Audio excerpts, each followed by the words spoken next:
Entendi. Fala, Paquito. Ó, tem uma pergunta do Lucas aqui. Ele falou o seguinte: a Igreja Católica modificou um dos 10 mandamentos, o que fala sobre. Igreja Católica o quê? Modificou um dos 10 mandamentos, dos 10. o que fala sobre adorar imagens e outros deuses.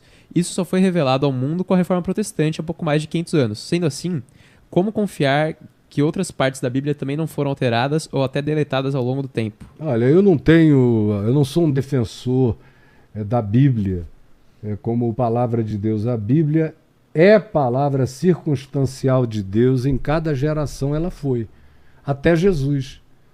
Há textos da Bíblia que continuam sendo referências eternas, arquetípicas, não exaustivas, não científicas, não detalhadas de coisa nenhuma, mas ela te dá o princípio em relação ao significado da vida.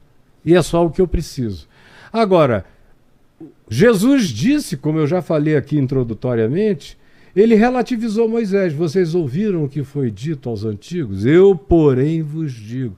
Moisés disse isso, olho por olho, dente por dente. Eu vos digo, não vos vingueis a vós mesmos. Antes, se o teu inimigo tiver fome, dá-lhe de comer. Se tiver sede, dá-lhe de beber. Não vos vingueis a vós mesmos, ao contrário, orai pelos vossos inimigos, amai os vossos inimigos e orai pelos que vos perseguem. E ele ensinou uma outra coisa que tornou Moisés obsoleto.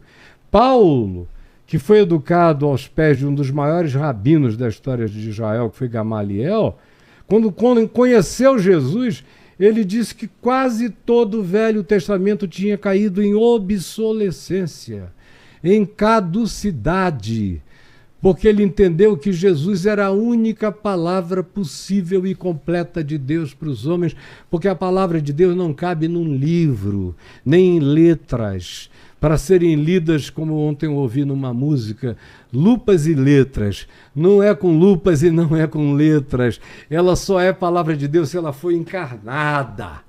Por exemplo, eu estou sem Bíblia nenhuma aqui. Não é? É. Mas você está vendo a palavra de Deus em mim. Eu duvido que você não esteja vendo Deus em mim. Duvido que você não diga, esse cara pode ser até doido. Mas é um doido de Cristo. E ele leva a sério o que ele está falando. Ele não está brincando com isso, porque palavra de Deus, ou a gente encarna, ou ela não está em lugar nenhum.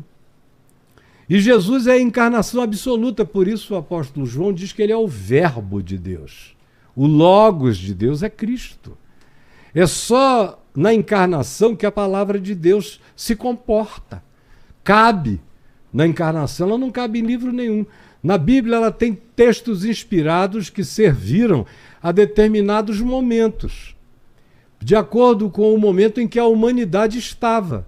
Quando Moisés saiu do Egito com o povo de Israel e depois entrou na terra de Canaã, ele veio de uma terra de ídolos construídos enormes. Você vai a Luxor, você vai a todos esses lugares, você vê todas as divindades das adorações egípcias, com outras leituras que eu faço, e os religiosos dão acerca do transfundo daquelas divindades, que são transfundos muito mais significativos do que as pessoas sabem. Mas para que a mente não ficasse reduzida, porque você fica do tamanho do Deus que você adora.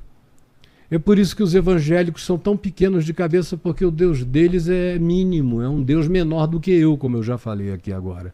Aí a cabeça se atrofia. Então não fazer imagem de escultura é não ficar do tamanho da tua adoração, porque aquilo diante do que você se curva é o modal que vai daí para frente definir a tua vida. Então, sobretudo, não fazer imagens de escultura era não reduzir a vida a um mínimo, era não se descerebrar, era não parar de pensar, era não cair na magia, era não pensar que um pedaço de pau e de pedra iria te responder em qualquer coisa. Então, você vê, Jesus não toca no assunto da idolatria nenhuma vez. Leia todos os evangelhos. Manda ela ler, quem fez a pergunta. Lê aí todos os 4 evangelhos, vê aonde Jesus falou da idolatria física. E olha, sabe aonde é que Jesus falou a primeira vez que ia fundar a igreja dele? E não é essa igreja vaticana, nem essa igreja institucional, nem essa igreja de coronéis e de donos. Isso aí são agremiações, são torcidas organizadas dos Corinthians, dos Palmeiras, dos Flamengos da religião, que não tem pensamento, é só paixão, capaz de sair na rua e dar uma paulada na cabeça do outro. Não tem nada além de uma torcida organizada fanática. A Igreja de Jesus é feita de gente com consciência do Evangelho.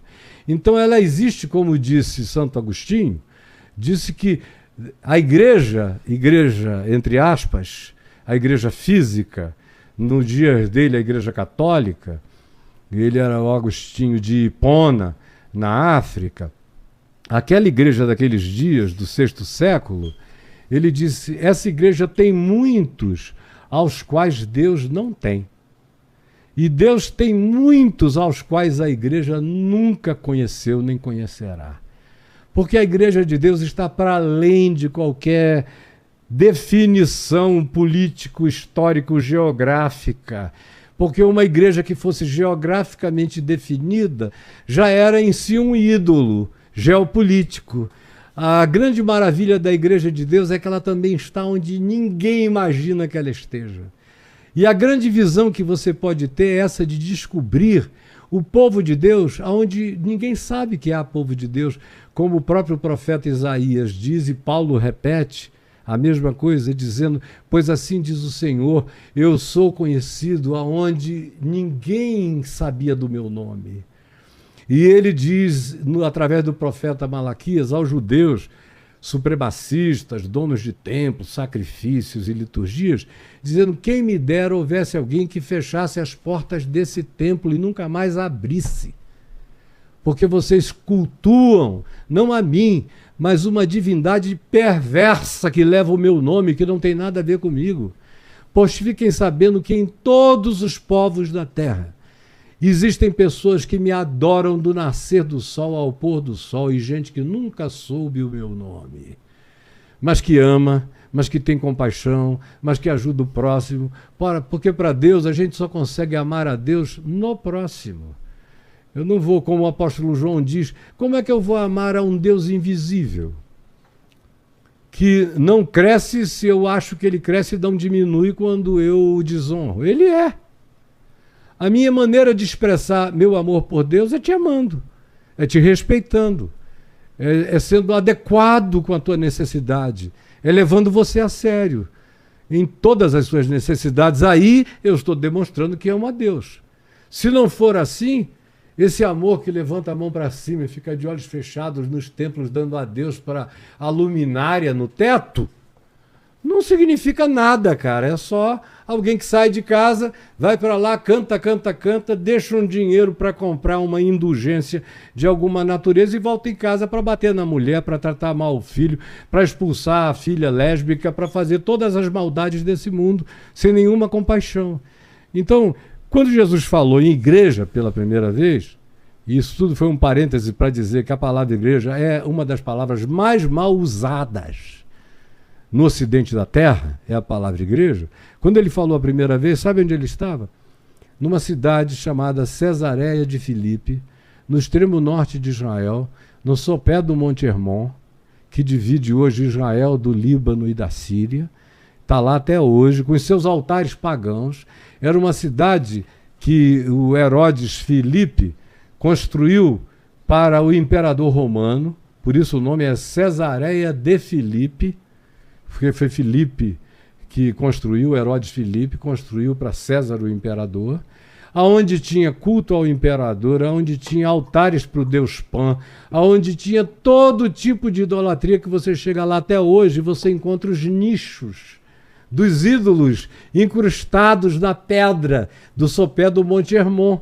Foi ali naquele lugar de paganismo absoluto, e aonde até as águas, até o dia de hoje, os drusos mergulham naquela água e bebem aquela água porque eles dizem que fertiliza as mulheres e os homens recuperam a potência. De vez em quando eu vejo um cara com um canequinho tomando aquela aguinha lá. Água de Viagra. E foi naquele lugar da idolatria que ele não tocou em ídolos, não falou de Pan, não falou do culto a César, não falou de nada, e disse, quando Pedro disse, tu és o Cristo, o Filho do Deus vivo, Ele disse: sobre esta fundação eu edificarei a minha igreja, e as portas do inferno não prevalecerão contra ela. E não falou em ídolo, nem quando falou da igreja pela primeira vez, nem no lugar mais idólatra que havia em Israel. Ele nunca levou a sério as purificações litúrgicas. Se alguém passasse na frente de um templo de ídolo e fosse um judeu religioso, tinha que se banhar, se lavar, se purificar, porque o contágio pegava. Ele nunca deu a mínima. Ele transitava do sacro para o profano com a naturalidade mesmo. Ele nunca encarou sacro e profano em nenhuma geografia humana. Então, para Jesus, isso nunca foi uma ênfase. Você vê, alguns apóstolos falam disso. Paulo, no início da consciência de fé dele, ele fala: porque vós vos convertestes deixando os ídolos, convertendo-vos ao Deus vivo. Ele fala isso escrevendo aos Tessalonicenses, que foi a primeira epístola que ele escreveu quando ele era bem novo na fé. À medida em que ele se desenvolveu na fé, ele parou de falar no assunto, porque ele foi vendo que idolatria era uma coisa de uma subjetividade que transcendia o elemento material e concreto. Tem gente que nunca vai ter um ídolo material.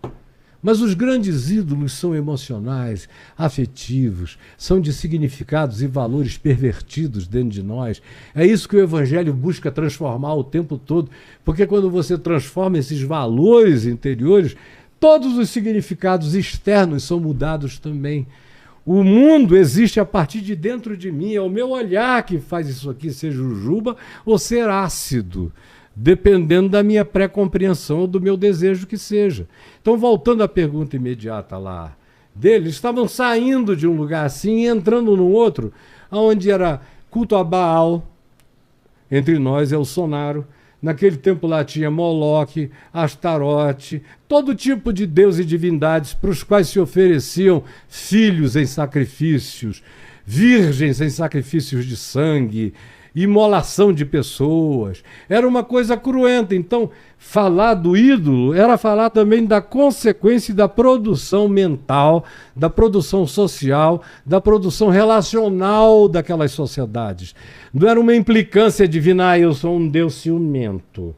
Aí tem um ídolo ali, esse pessoal falou com o ídolo. Não tem nada a ver. Todo o mandamento de Deus não tem nada a ver com Deus.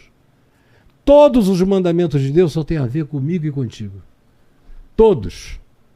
Quando eu adultero, ou adulterei na minha vida, Deus não ficou em crise nenhuma de culpa ou com ódio de mim. Ele sabe a minha natureza e sabe que eu sou pó.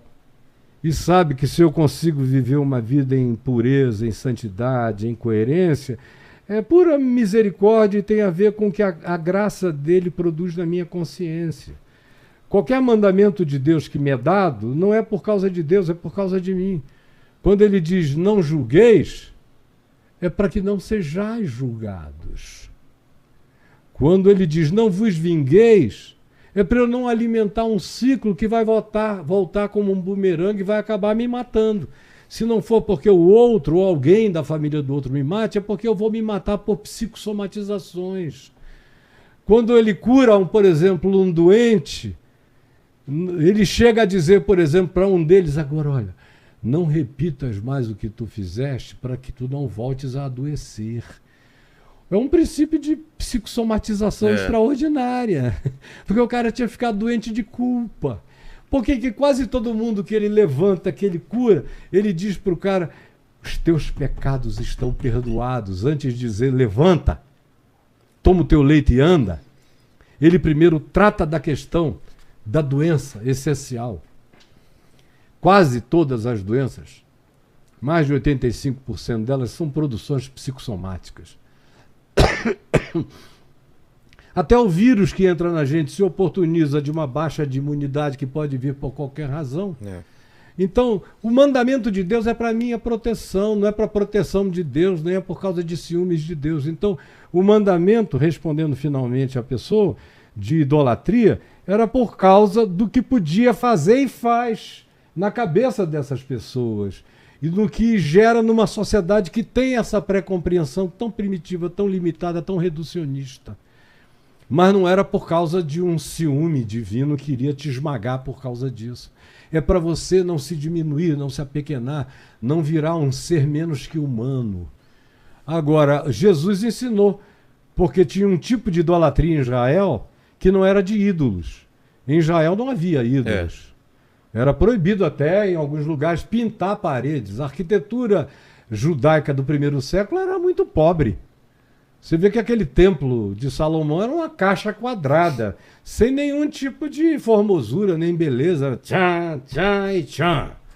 Lá dentro tem obras de arquitetura religiosa pela terra, lindas, maravilhosas. Abóbadas. Você vai para Ankara, que coisa linda, extraordinárias. Eles se permitiam muito mais prazer arquitetônico do que os judeus, que até o prazer era pecaminoso. Mas qual que era a idolatria dos judeus? Era o templo, Ah, o próprio templo? era o culto, Ah, tá. era a liturgia, era o sacrifício.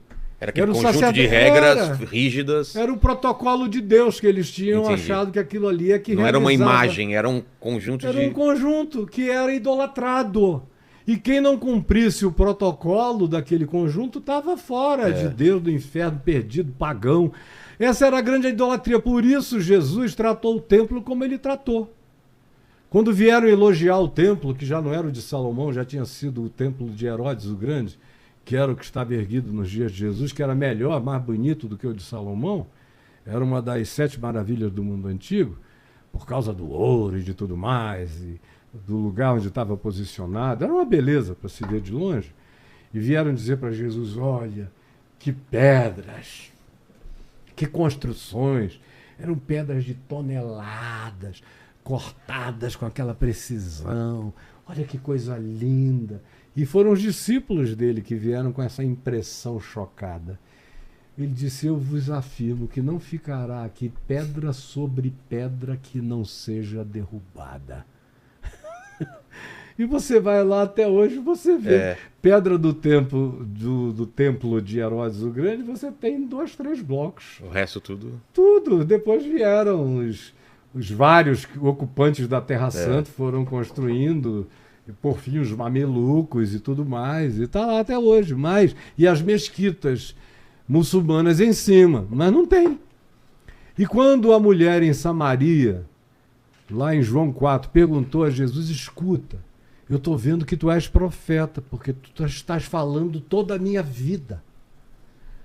Quando Jesus ofereceu para ela da água da vida, aí ela falou, onde é que tu tens a água da vida? Eu venho aqui nesse poço que Jacó mesmo cavou há mais de 1 milênio atrás, quase 2, pega água todo dia, e tu tens a água da vida, que tu dizes quem beber dela nunca mais terá sede. Onde tu tens a água viva? Ainda tem um elemento ambíguo ali, porque a palavra grega usada no texto do Evangelho de João 4 é o esguicho, é quase assim, a ejaculação da vida. Que, se for tomado literalmente, tem gente que já faz uma outra viagem. Né? Então, onde é que tu tens a água viva? Aí ele disse, vai, chama o teu marido e vem cá. Aí ela disse, eu não tenho marido. Aí Jesus disse, bem disseste, não tenho marido, porque 5 maridos tu já tiveste. E esse que agora tu tens é só um caso. Não é teu marido ainda, mas não é ele que vive contigo, não é ele que te pega, não é ele que dorme, não é ele que geme em cima de ti, não é ele que tu beija. Então é o teu marido, chama ele aqui. Você veja como para Jesus essa moral sobre a qual a gente começou falando nunca existiu. A dimensão ética é que ela morava na mesma casa com um cara e compartilhava com ele Entendi. a mesma graça de vida. Chama ele e vem cá. Aí ela diz, eu estou vendo que tu és profeta, porque tu estás me dizendo que ninguém sabe.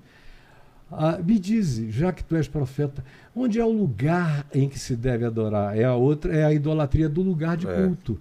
Como acontece com os crentes. O cara acha que se ele orar a Deus em casa, Não tem mesmo não poder. tem poder, ele tem que ir num lugar. Quanto mais gente tiver, mais poder para fazer soprar o bafo da oração para cima e tal. Onde é o lugar? Vós dizeis que Jerusalém é o lugar onde se deve adorar. Já nós, samaritanos, adoramos nesse monte Gerezim, que é o Monte das Bênçãos, de acordo com o que Moisés deixou determinado. Onde é o lugar, de fato, da adoração? Aí Jesus disse: mulher, nem neste monte, nem em Jerusalém é o lugar onde se deve adorar a Deus. Deus é espírito, e importa que os seus adoradores o adorem em espírito e em verdade. Então, quando Jesus fala contra a idolatria contra a qual ele fala é a idolatria do lugar de culto, não é a de um ídolo. Na realidade, o ídolo é pequeno, a idolatria é muito maior do que o ídolo. Porque Israel foi uma idolatria para os judeus, o templo era uma idolatria para os judeus, Jerusalém era uma idolatria para os judeus, a Bíblia é uma idolatria para os judeus, é uma idolatria para os crentes, assim como o Vaticano é uma idolatria para os católicos. Ou, em outras palavras, mesmo quem não tem ídolo está cheio de idolatria. E a idolatria protestante é a Bíblia. É dizerem que a Bíblia é a palavra de Deus de capa a capa. Como é que Deus pode ter uma palavra que cabe de uma capa a outra capa de um livro? O Criador de bilhões e bilhões e bilhões de todas as coisas, que existem há bilhões de anos sem a nossa consciência saber. A gente está descobrindo hoje animais que existem em regiões abissais, que existiram para Deus se divertir com eles. Como diz lá o texto do livro de Jó, que Deus criou o Leviatã, que era aquele ser primevo que já nem existe mais, o monstro do mar, para com ele se divertir. Então, o antropocentrismo que faz a gente pensar que o que não roda em volta do homem não tem significado para Deus é idolatria. Porque ele é o Deus de todas as coisas, ele é o Deus dos anéis de Saturno, e dos universos, dos multiversos, das civilizações superiores à nossa, que a gente chama de anjo, arcanjo, querubim, serafim, que são só outras categorias de inteligências superiores, muito mais evoluídas, que frequentemente prestam serviços a nós humanos aqui, mas que não devem ser adorados. Quando você vê na Bíblia alguém chocado com um anjo querendo se adorar, o próprio anjo diz: para com isso, eu sou igual a ti, sou um conservo de um outro nível, só isso. Adora a Deus, que é o único. Então, a idolatria de pau e pedra é tão primitiva que o próprio Jesus deixou de lado. E tem mais uma coisa: você sabe que eu estou pregando o Evangelho há 50 anos, e eu nunca tive que pregar contra a idolatria de pau, de pedra, de gesso e de ouro. Porque não precisa. Eu começo a falar de Jesus, todo mundo desiste do resto. Quando você começa a ensinar para o cara que é aqui, ó, eu estou aqui falando contigo, mas eu estou num lugar de culto. Eu sou o templo, eu sou o santuário, Cristo vive em mim. E eu não estou falando isso como um louco, é uma convicção pela qual estou disposto a morrer, porque é por ela que eu me tornei disposto a viver. Então, meu querido, a idolatria é um tema pequeno demais quando se circunscreve a esse negócio de pau, pedra, e lá, tá mais para as águas de março. É pau, é pedra, é o fim do caminho. Mas quando você aprende o Evangelho e aprende que Deus está em ti, e que você não vai a um santuário se tiver vontade, se tiver gente amiga lá, se, enfim, por qualquer razão, mas não é para adorar a Deus. O que Jesus disse sobre adorar a Deus é: entra no teu quarto e fecha a tua porta. E fala com teu pai, que ouve em secreto, e o teu pai que vê em secreto te recompensará. A vida com Deus acontece nessa intimidade do meu ser e nas práticas da minha vida, nos atos, no fruto de amor que a minha existência produz. É isso que demonstra Deus para o mundo. E Jesus disse isso em João 17. Olha, não tem argumento que vá fazer o mundo crer em mim, a menos que eles vejam vocês se amarem uns aos outros. Porque a coisa mais alienígena da face da terra é um ser humano que passa a se dispor e se dispõe a amar o próximo como a si mesmo. E busca isso todo dia, e pratica, e tem prazer em se exercitar nessa direção. É isso que é culto, é isso que dá glória a Deus. Naquela chamada história do bom samaritano, que um sacerdote e um levita vão descendo de Jerusalém para Jericó, que está lá na base do Mar Morto, é uma descida acentuada de 800 metros, Eles iam descendo, aí viram um cara caído no meio do caminho, todo esfolado, assaltado, morrendo. Aí o sacerdote do templo se desviou para fingir que nem viu. Veio um levita, que era um assistente do culto, um ministro de louvor, passou, viu, se desviou para fingir que nem via. Aí vinha um herege, considerado assim pelos judeus, um samaritano, que os judeus consideravam um grupo que tinha sido de Israel e se miscigenou no Egito, casou com todo mundo, desenvolveram um culto paralelo, diferente, com algumas coisas estranhas do ponto de vista judaico, e eram considerados os seres mais abomináveis. Pra você ter uma ideia, os judeus tinham mais raiva de samaritanos do que de romanos, que eram os que botavam o tacão lá e os obrigavam a tudo, mas eles odiavam mesmo os samaritanos, porque a religião faz você ter mais ódio religioso do que o próprio ódio de natureza política por aquele que te domina e te controla. O samaritano não tinha nenhum poder sobre o judeu, mas como ele tinha uma diferença de práticas religiosas, o judeu o odiava, e todo bom judeu, nos dias de Jesus, às 6 horas da tarde, estendia a mão na direção da Samaria e dizia: malditos sejam os samaritanos pelo Deus de Abraão, de Isaque e de Jacó. Era um cara que era mais mal visto pelos judeus do que os candomblecistas e umbandistas são vistos pelos evangélicos pentecostais, que também têm uma intolerância miserável contra qualquer outro tipo de expressão e prática religiosa. É um samaritano que vem passando pelo caminho, e Jesus diz que ele viu o homem, ele parou, ele tirou vinho e vinagre, e óleo e azeite do seu jumento, e primeiro passou azeite na ferida, o que era uma coisa contracientífica na época, porque eles primeiro lavavam com vinho ou com vinagre a ferida, as feridas todas, davam uma desinfetada. Depois é que eles botavam óleo para untar, e aí é que enfaixava para proteger. E ele disse: veio o samaritano e fez isso. Depois levou o cara para uma estalagem, deixou uma grana adiantada e falou: eu tenho que ir fazer os meus negócios na minha volta.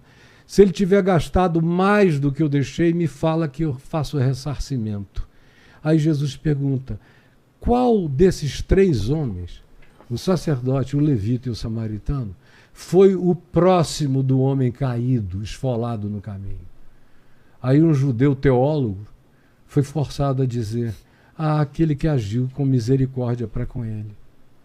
Porque o cara tinha tido a coragem de perguntar: quem é o meu próximo? Aí Jesus contou essa história e disse: você sabe então quem é. Vai tu e faz o mesmo. Mas para de ficar fazendo pergunta idiota, que você sabe qual é a resposta. Vai e cuida do teu irmão, do teu próximo, seja ele quem for. Então, a idolatria está presente em todo lugar, embora esteja presente em lugar em que não haja nenhum ídolo convencionalmente indicado. Visível, né? Visível.